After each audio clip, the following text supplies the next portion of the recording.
Welcome to Step Into Your Story. I'm Carla Goldberg, and this is a space to breathe, listen inward, and step into the story your soul is guiding you toward.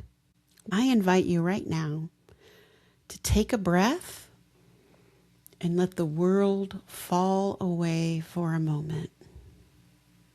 Today, we begin in that quiet space inside you.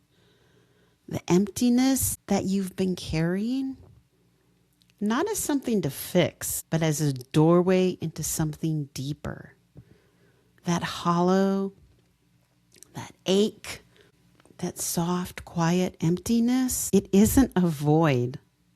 It's an opening, a place where something new is gathering inside you. It's ready to be born. So settle in, let yourself feel it.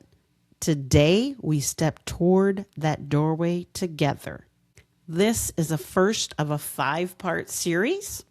Today, we begin the spiral journey into the empty space inside us. The place that yearns for something more. Together, we'll listen to that emptiness and discover what wants to emerge. If you've ever felt like something is missing, like you've been living someone else's story, not your own, you're in the right place. My biggest void lasted a long time. I was a teacher for over 10 years.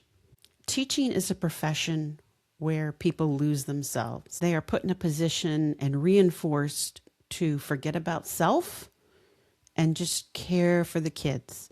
And anytime you try and take care of yourself, there's this guilt that what about the children? I loved teaching, but I could not deal with all the craziness that goes along with it from the adults.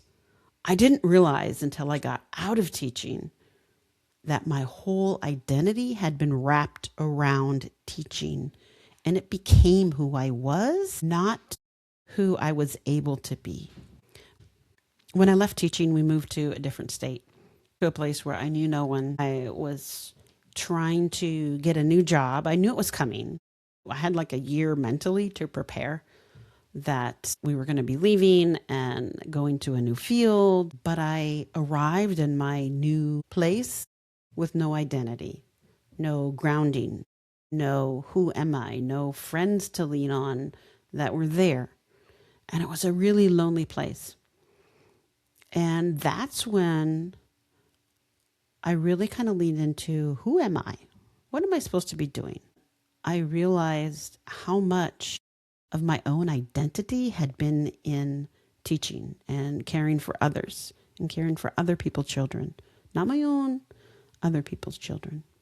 And I recognized that I was filling that empty space inside me with all kinds of things that were not good for me. Netflix binging, obsessive working out, trying to control my diet and what I ate and everything that went in my mouth, and obsessive exercising, trying to control and fill that space inside. That's not what I needed, but that's what I was trying to do. We all reach a point in our lives where the life we've built doesn't match the life our soul intended. And that's what I was realizing in this year of after leaving teaching, that I needed something different. I started tapping back into my spiritualness, something I had lost touch with over the years. Because it was just, my life was maxed out. Teaching maxed me out. There was nothing else left. I couldn't give any more. The weekends I would spend on the couch, Zombieland, Netflix binging, because that's all I could do. I didn't have space, mental, physical, emotional, spiritual space for anything else. That void, that emptiness inside is our soul calling out to us, saying, hey, I'm here. I'm still here. I know you've been ignoring me. I know You've been trying to fill that space with other things. And you know what? I'm still here. And when you're ready, I want to join you. I want you to join me. I want you to join and step into your story. The story your soul has designed for you. The story you signed up for. That emptiness inside is waiting for you to step inside and fill that with the love, the purpose, the bigger purpose, not just your family. Yes, you signed up for that family to do those things, but there's a bigger calling on the bigger spectrum and a frequency we can't always see. Having that empty space, it's not failure. It's your soul's invitation. So I encourage you to stop filling that space with busyness, with Netflix, food, exercise, wine, caretaking of others, solving other people's problems, work, volunteer work, other people. Those things, they're not bad, but when they become the major focus and when you're snuffing out that space inside that's really calling you, that's not helpful. We're not here to judge. That void is not here to punish you. It's here to guide you back to yourself, to your soul mission, to what you signed up for. This podcast is all about helping you step into your intuition, learn how to listen to it, how to grow it, and how to move confidently with that intuition so you can step into your soul purpose and your story. Because there is so much more waiting for you. You signed up for some amazing experiences. Humans are messy. It's going to get messy before it gets not messy. There are some things you can do, and I'm here to help you on this journey. As part of this 5-part series, we'll continue our journey along the spiral to the whisper that's been waiting for you beneath all the noise, all that noise that's around you and that you've created.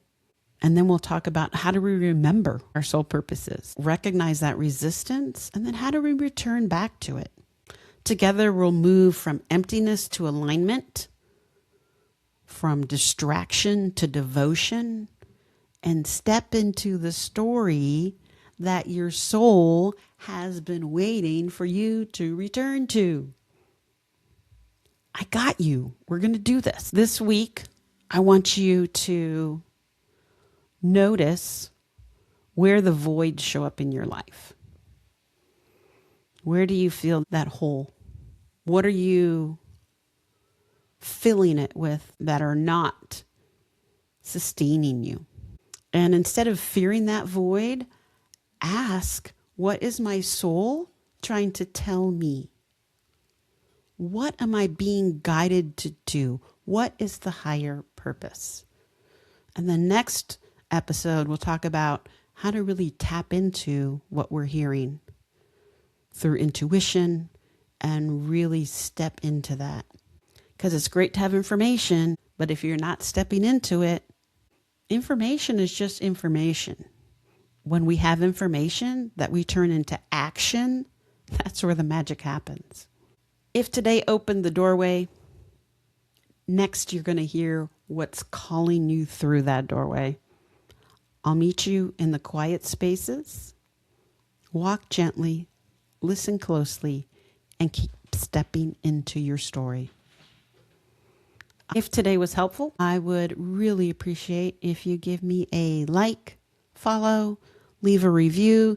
These things really help the algorithm so more people can hear this message, because I know we all have a space inside us that needs to be filled with love and joy and peace. And part of that is stepping into the story you were designed to live.